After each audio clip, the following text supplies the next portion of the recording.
Hello and welcome everyone, this is Mino at AngloLink. Today's lesson is going to focus on just one verb.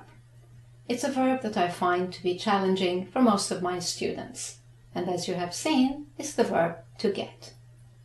To get has three main meanings, and it's also added to the verbs to have and to have to insist on the ideas of possession and obligation. It also forms part of many phrasal verbs and some expressions.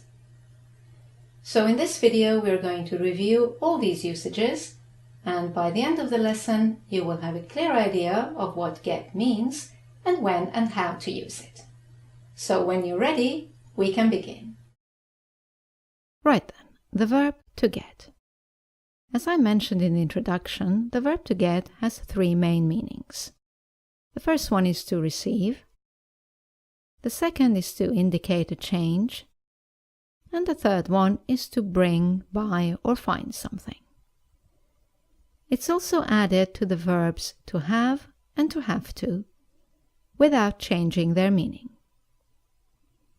It's also used as part of many phrasal verbs, and finally as part of some expressions. Right then, let's look at the first meaning, to receive something. In this case, it's usually followed by a concrete or abstract noun. For example, to get a present, to get a letter, to get a call, to get a promotion, or to get an apology.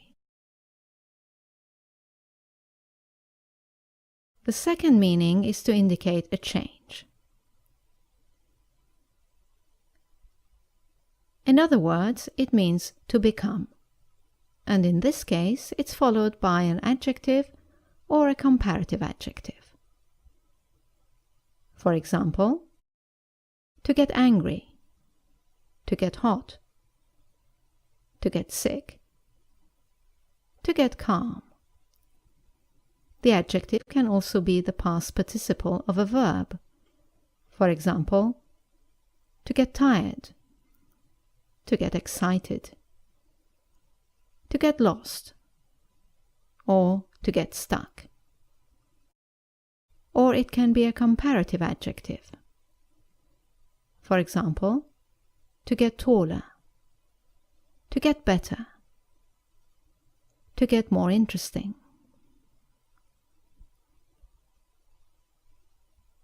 Note that when become is followed by a noun or a superlative adjective, you cannot use get as a synonym. For example, to become a teacher, or to become an issue, or to become the best. You cannot use get in these expressions. Okay, let's look at the third meaning. To bring, to buy, to find. You will have seen the verb get in expressions like, may I get you a drink? That means, may I bring you a drink? I need to get some milk. That means, I need to buy some milk. And I couldn't get any information, meaning I couldn't find any information. Right, let's look at the fourth usage of the verb get.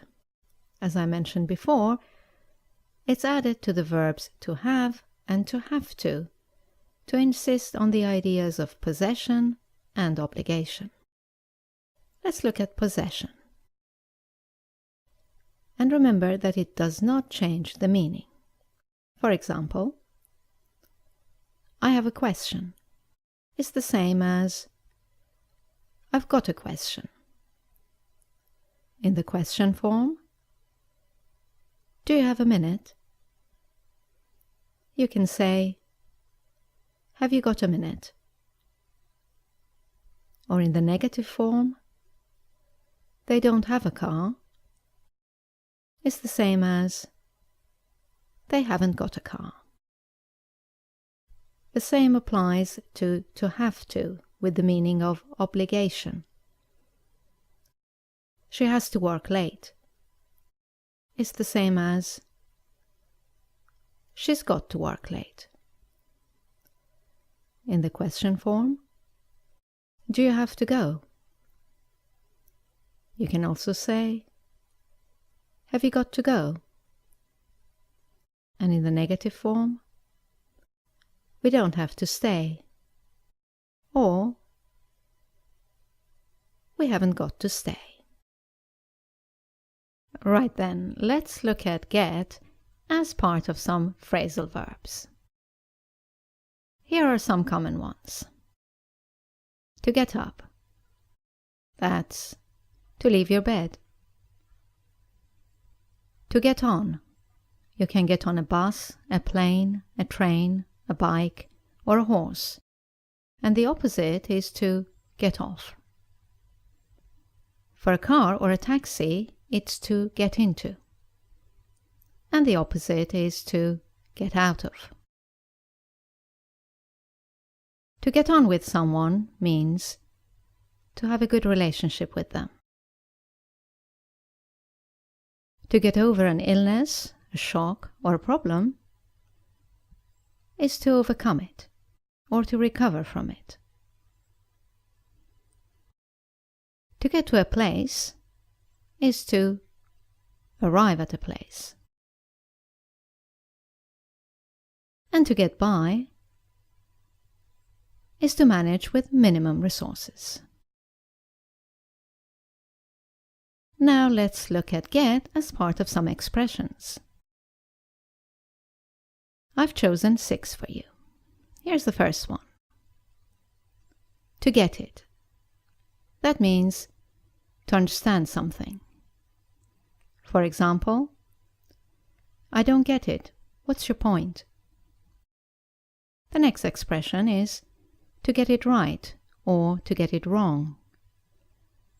That means to do or answer something correctly or incorrectly.